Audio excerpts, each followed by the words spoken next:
rain fell mercilessly against the broken windows of the abandoned station, turning the dirt on the ground into a river of mud. A faint flicker of light from a shattered lamppost revealed the silhouette of a small figure crouched near the rusted bench, shivering as though the world itself had forgotten she existed.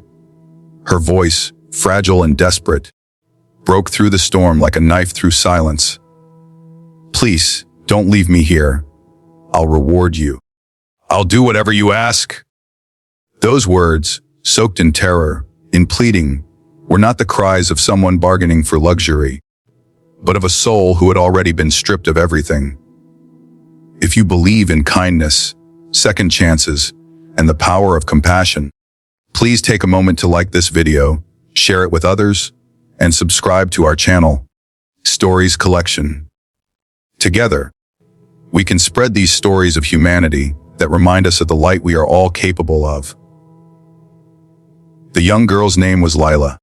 She couldn't have been more than 14, though the hollow look in her eyes spoke of a lifetime of burdens that no child should ever know. Her dress was torn in several places, clinging to her rain-soaked frame, while her hair hung in messy strands across her pale cheeks. She had been left here, abandoned like something unwanted, as if she were nothing more than a forgotten shadow in the world's corner. Her hands clutched at the sleeves of a stranger who had stumbled upon her, a man who had only come to escape the storm. The man, whose name was Yusuf, had no plans to stay. He was tired, weary of life, and carrying wounds of his own that were invisible to the eye, but deep in his heart. He was a traveler, not by choice but by circumstance, a man who had left his home because it no longer felt like home.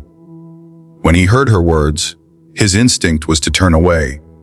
The world was cruel. He knew that too well. Everyone wanted something, and promises of reward often meant pain waiting to be disguised. Yet something in her trembling voice, something in those wide eyes that refused to let go of him, stopped him from walking away. Lila's story unfolded slowly, painfully, like the peeling of old bandages from a festering wound. She had been living in this abandoned station for weeks, maybe months. It was hard to tell. Her parents had been lost to circumstances she couldn't even explain without breaking down, and those who should have cared for her had turned her away. Neighbors closed their doors, relatives gave excuses, and strangers looked at her as though she carried a disease. Hunger had taught her to beg. Cold had taught her to sleep wherever her small body could curl up. And betrayal had taught her not to expect kindness from anyone. But despite her suffering, there was something unbroken about her. A spark, faint but alive, that refused to be extinguished. She was terrified of being left alone again, because loneliness was worse than hunger, worse than the cold. It was the slow death of being unseen, of being unloved. Yusuf sat across from her, his own thoughts wrestling in silence. He knew what it meant to feel discarded. He had been betrayed in business, left behind by friends he once called brothers, and abandoned by the woman he had believed would stay by his side forever. His life was nothing but the ruins of trust. And yet here was this girl, clinging to him with the same desperation he had once felt. He didn't know if he could save her. He wasn't sure he could even save himself.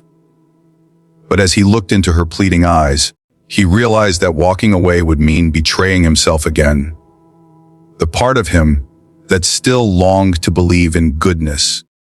The storm raged outside, and Yusuf decided, in a quiet act of rebellion against the world's cruelty, that he wouldn't leave her there.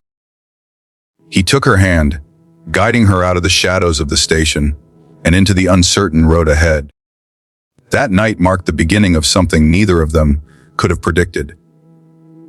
Days turned into weeks, and Yusuf found himself responsible for someone again. He gave her food when she was too weak to eat, found shelter in cheap inns or under makeshift tents, and listened when her nightmares shook her awake in the middle of the night. In return, Lila gave him something priceless: trust. She didn't care about his past failures or his scars. To her, Yusuf was the man who had not walked away, the man who had chosen to see her, when everyone else had looked past her. But the journey was not without battles. Hunger still followed them, and so did suspicion.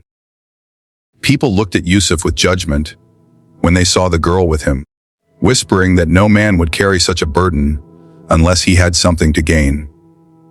Authorities questioned him, strangers mocked him, and even Layla sometimes trembled with fear that perhaps he would eventually grow tired of her and leave. Yet with every trial, Yusuf grew stronger, not because he had all the answers, but because he refused to repeat the cruelty the world had shown him. And then came the day when Leela, after so many months of walking in shadows, smiled. It was a small thing, a fleeting moment when her lips curved upward as she tasted warm bread and leaned against him with a sigh of contentment. But for Yusuf, it was the moment he realized that the reward she had promised him that rainy night had never been material. The reward was this: the rebirth of innocence, the proof that love and care could still mend what the world had shattered. The man who once believed he was broken discovered purpose in protecting someone else. And the girl who once believed she was worthless discovered that her life still held value, that she was worthy of love and of being seen. Their story wasn't about riches or fairy tale endings. It was about two wounded souls finding strength in each other, proving that kindness, no matter how small, has the power to rewrite destinies. If this story touched your heart, please don't forget to like this video, share it with your friends, and subscribe to Stories Collection. Your support helps us continue bringing you stories that remind us of the humanity we must never lose. Before we end, we have a special request. Please leave a comment below, sharing how this story made you feel, or a moment when kindness changed your life. Your words might inspire someone else who needs hope today. The storm beat mercilessly against the world, its roar shaking the broken windows of the abandoned station. The air reeked of rust and damp wood, the kind of smell that clung to forgotten places where life had once pulsed, but now only silence and decay remained. Somewhere in the shadows, a thin figure crouched near a rusted bench, her small frame trembling, as though the cold had lodged itself into her bones. A single flicker of a broken lamppost outside illuminated her pale, rain-drenched face. And then, through the howling wind, came a voice, fragile, desperate, raw. "Please don't leave me here. I'll reward you. I'll do whatever you ask." It was not the voice of someone bargaining for riches or comfort. It was the cry of a soul clinging to the last thread of hope, begging not to be cast back into the abyss of loneliness. If you believe in kindness, in second chances, and in the quiet power of compassion, please pause for a moment. Like this video, share it with those who may need to hear it, and subscribe to our channel, Stories Collection. Together, we can keep alive the reminder that even in the darkest corners, humanity still matters. Her name was Layla. She looked no more than 14, but her eyes betrayed a sorrow far older than her years. They were the eyes of someone who had seen doors closed in her face too many times, of someone who had begged not only for food, but for dignity, for belonging. Her thin dress clung to her like a second skin, soaked from the rain, torn in places that revealed the bruises of her struggle. She looked at the man before her, as though he were the last rope she might ever hold on to. The man's name was Yusuf. He had not meant to find her. He had merely sought a place to escape the storm. A wanderer by circumstance, not by choice, Yusuf carried his own hidden wounds. Betrayals that had stripped him of trust, losses that had left his heart hollow. He had built walls around himself, walls meant to protect from further pain, and in his mind, he was not someone who could save another. He could barely save himself. When Lila's words cut through the storm, his instinct was to turn away. He had learned to distrust promises, to avoid entanglements that could reopen old scars. Yet something in her trembling voice, something in those eyes filled with both terror and defiance, rooted him in place. It was as if her plea had echoed in the hollow chambers of his own heart, stirring memories of his own abandonment. Layla told her story in fragments, the way a shattered mirror shows only pieces of reflection. She had been living here in the abandoned station for what felt like forever. Her parents, gone, taken by misfortune and tragedy, she could barely articulate without breaking down. Relatives had turned their backs. Neighbors had made excuses. Strangers had treated her like an infection to be avoided. She had begged, starved, hidden from the dangers of the night.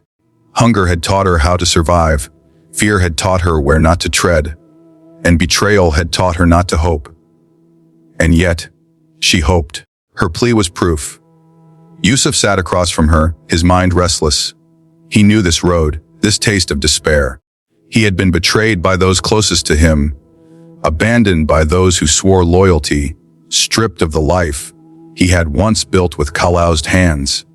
He had come to believe that kindness was a currency too expensive for this world. And yet, as the storm raged on, he felt the weight of choice pressing on him. To walk away would be easier, safer. But something deep inside whispered that if he left her, he would be betraying not just her, but himself, the part of himself that still longed to believe in good. He extended his hand. She took it. That night marked the beginning of a journey that neither of them had expected. 2. The days that followed were hard, painfully hard. Yusuf had no wealth, no grand plan. He and Leela wandered from village to village, sometimes finding shelter in old barns, sometimes sleeping under the sky when no roof would welcome them. Yusuf spent what little he had on bread and milk for her, ignoring his own hunger when there wasn't enough for two. At first, Lila was silent, watching him with suspicion, half expecting him to abandon her at any moment. But he didn't, slowly, like a flower daring to open in spring after a cruel winter. Leela began to speak. She told him about the nights she had cried herself to sleep, about the faces of those who had shut their doors, about the terrifying sound of footsteps in the dark when she had been alone. Yusuf listened, not interrupting, not judging, and when her voice faltered, he reassured her with the simplest thing, the fact that he was still there, still walking beside her. The world, however, did not make it easy for them. People whispered when they saw them together. Some accused Yusuf of exploiting her. Others mocked him for burdening himself with a child that was not his. Authorities questioned him, treating him as though he were guilty until proven innocent. Yusuf endured it all, sometimes with clenched fists, sometimes with silent tears when Lila was asleep. But he never let her go. He had promised her, even without words, that he would not leave her in the shadows again. Then, one day, after months of hardship, something remarkable happened. Leela smiled. It was a small smile, faint and fleeting, but it was real. She was sitting by a fire Yusuf had managed to light, holding a piece of bread in her hands. She looked at him, and for the first time, her eyes were not filled with fear, but with gratitude. That moment was the reward she had promised him that rainy night. Not riches, not servitude, but the healing proof that a soul once broken could learn to trust again. For Yusuf, it was life-changing. He realized that in saving her, he had also begun to save himself. The bitterness that had poisoned his heart began to dissolve. He discovered purpose again, not in wealth or recognition, but in the simple act of protecting someone who needed him. Lila gave him that gift without even knowing it, and so their story continued, not as a tale of riches or fairy tale endings, but as a living testimony to the power of compassion. Two broken souls who found strength in each other, rewriting their destinies with each step they took together. If this story touched your heart, please don't forget to like this video, share it with your friends, and subscribe to Stories Collection. Your support helps us keep telling stories that remind the world that kindness still has the power to change lives. Before we end, we have a special request. Please leave a comment below sharing how this story made you feel, or tell us about a time when someone's kindness changed your life. Your words may be the hope someone else needs today.